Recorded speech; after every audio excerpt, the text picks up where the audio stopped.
एक बार की बात है, समुंदर के किनारे एक छोटा सा गांव था। उस गांव के बच्चे रोज समुंदर के पास खेलने जाते थे। उनके लिए समुंदर एक बहुत बड़ा और अद्भुत खेल का मैदान था। पानी की लहरें जब किनारे से टकराती तो ऐसा लगता जैसे समुंदर खुद उनसे खेलने आया है। वहीं गांव के पास एक नन्ही बच्ची रहती थी, जिसका नाम था मीरा। मीरा को समुंदर से बहुत प्यार था, लेकिन उसके दादा दादी हमेशा उसे सावधान रहने के लिए कहते थे। वे कहते, समुंदर बहुत गहरा और रहस्यमयी है।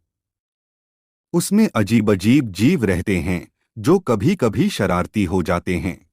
एक दिन मीरा समुंदर के किनारे खेल रही थी। तभी उसने एक अजीब सी आवाज सुनी, जैसे कोई उसे पुकार रहा हो। उसने इधर-उधर देखा, पर कोई नहीं था। अचानक समुंदर की एक बड़ी लहर उसके पास आई और उसमें से एक छोटा सा पानी का जीव बाहर निकल आया। उसका नाम था बूंदू, जो समुंदर का एक छोटा मगर बहुत प्यारा जीव था।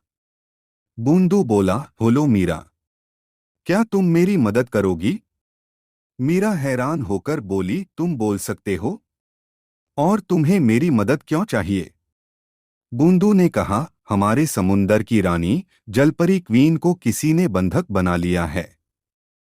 हमें उसकी मदद करनी है, लेकिन हम छोटे जीव अकेले कुछ नहीं कर सकते।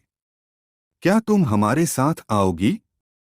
मीरा थोड़ी डर गई, पर उसने हिम्मत जुटाई और कहा, ठीक है, मैं तुम्हारी मदद करूंगी। फिर बूंदू ने मीरा को समुंदर के अंदर ले जाने के लिए एक जादुई मोती दिया, जिसे पकड़ते ही मीरा बिना सांस रोके पानी के अंदर जा सकी।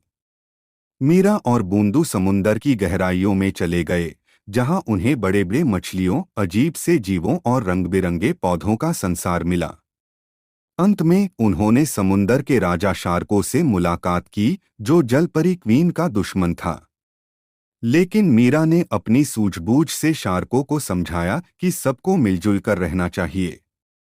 शार्को ने अपनी गलती मानी और जलपरी क्वीन को छोड़ दिया।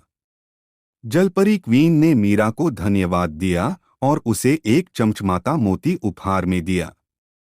वह मोती मीरा के लिए हमेशा एक यादगार निशानी बन गया, जो उसे समुंदर के अद्भुत साहसिक सफर की याद दिलाता रहा। मीरा जब घर लौटी तो उसने अपने दादा दादी को यह रोमांचक कहानी सुनाई। सभी ने खुशी से उसका स्वागत किया और समुंदर